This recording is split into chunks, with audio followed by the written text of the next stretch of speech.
Soit à résoudre dans l'ensemble des nombres réels l'équation 2 puissance 2x moins 2 puissance x plus 3 est égal à 0. Alors, je vais transformer l'écriture de cette équation. 2 puissance 2x, c'est aussi égal à 2 puissance x au carré, parce que x fois 2 me donne 2x, moins 2 puissance x multiplié par 2 puissance 2, parce qu'ici x plus 2, je le retrouve ici, plus 3 est égal à 0. Alors regardez ici, j'ai mis en évidence 2 puissance x entre parenthèses. Je vais donc faire un changement de variable en posant grand X est égal à 2 puissance x.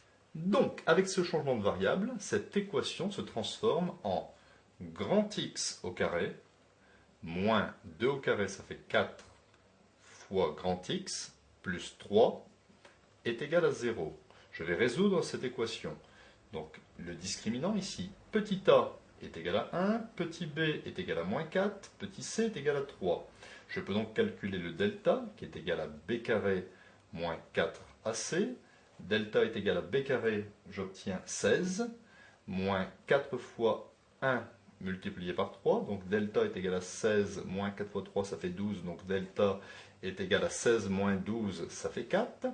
Donc cette équation admet ici deux solutions. Grand X1 est égal à moins b plus racine de delta sur 2a, c'est-à-dire grand X1 est égal, l'opposé de b, j'obtiens 4, plus la racine de 4, ça fait 2, divisé par 2a, donc 2. J'obtiens donc ici 4 plus 2, 6, 6 sur 2, ça fait 3. Deuxième solution, x2 est égal à 4 moins 2 sur 2. Je ne vais pas réécrire l'ensemble de la solution avec le moins, j'écris directement 4 moins 2 sur 2. 4 moins 2, 2, 2 sur 2, ça fait 1. J'ai donc trouvé x1 égale 1 et x2 égale 3. Mais il faut que je revienne à ma petite variable x, petit x. Alors je peux écrire ici, comme grand x1 égale 1, je peux écrire que 2 puissance petit x1 égale 1. Pareil ici, 2 puissance petit x2 égale 3. Et je vais passer au logarithme afin de faire redescendre le x1, c'est-à-dire logarithme de 2 à la puissance x1 est égal à logarithme de 1. Donc ici, x1 peut redescendre, passer devant. Ça fait x1 multiplié par logarithme de 2. Logarithme de 1, ça fait 0, soit x1 est égal à 0 divisé par logarithme de 2, c'est-à-dire 0. Donc de la même façon ici, 2 puissance x2 est égal à 3.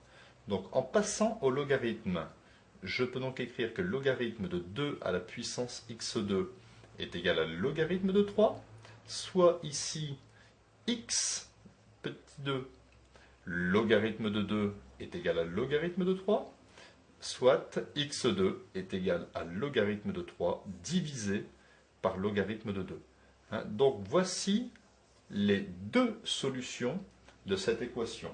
La première, x1 est égal à 0. La deuxième, x2 est égal à logarithme de 3 divisé par logarithme de 2.